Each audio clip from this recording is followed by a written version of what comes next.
Well, hello everybody. This is Lisa de Nicolets, writer for a year. And I have to admit, my writerly head feels like it's going to explode. There's too much going on. I'm thinking about promoting The Occult Persuasion and the Anarchist Solution, which is the book coming out in October. And I had this brainwave because I always do a blog tour with partners in crime for the US. But then I thought, what if I can find a blog tour host in Australia? So that great idea has added to my kind of already quite long to-do list.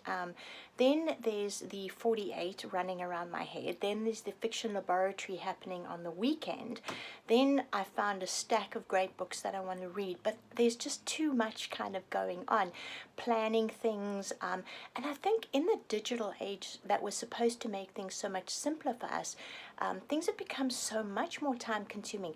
Even just tidying up one's computer, going through your emails, sorting things out, filing things, making sure things are in the right place. Things like that seem to eat up hours of one's time. So I know I'm not alone in this. So I'm actually working from home today and waiting for an interview for quite an exciting project that may or may not happen. So I can't talk about that.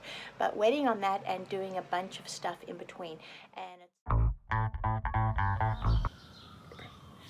well, I have to admit, I'm half asleep. It's a Sunday morning and I'm thinking to myself, why was this such a good idea again? On the other hand, I'm as excited as a kid going to camp, the best kind of summer camp, Stuart Ross's writing laboratory. So hopefully I'll wake up and get some good stuff done today. Thank you. So I'm on my way, I'm walking up Christie, and I was a bit early, as I always am. And so I thought I'd walk up Christie instead of taking the bus. And I'm really glad I did. I mean, this is incredibly sad. Somebody's entire life has been dumped on the sidewalk.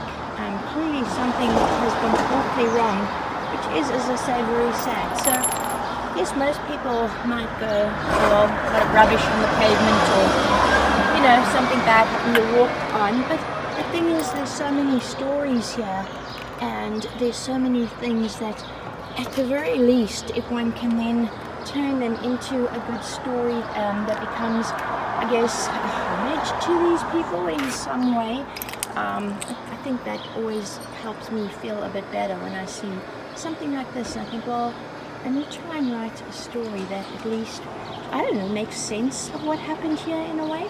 Anyway, en route to the Fiction Laboratory. So it turns out that actually it was not the devastation of any kind of life as I had imagined, or murderous crime scene or relationship that had gone horribly wrong. It was actually just the remains of a yard sale that happened yesterday.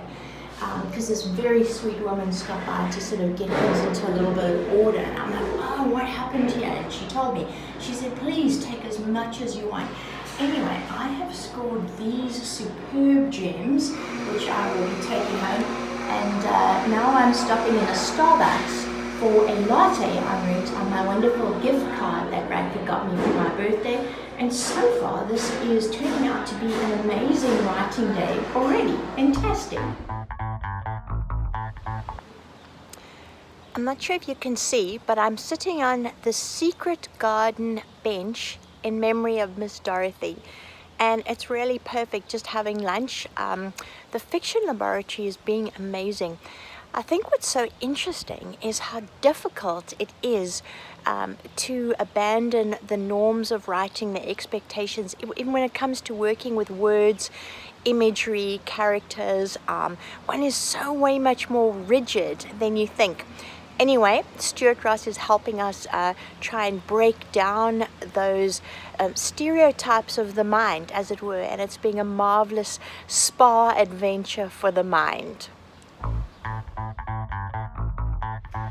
So here is our working desk and some of the materials. I plead guilty to bringing the Playboy myself. Well, it has yielded up some treasures, but there are other fascinating works that I'm certainly going to revisit and reread, and we have the dictionaries and books like this. So a table of treasures.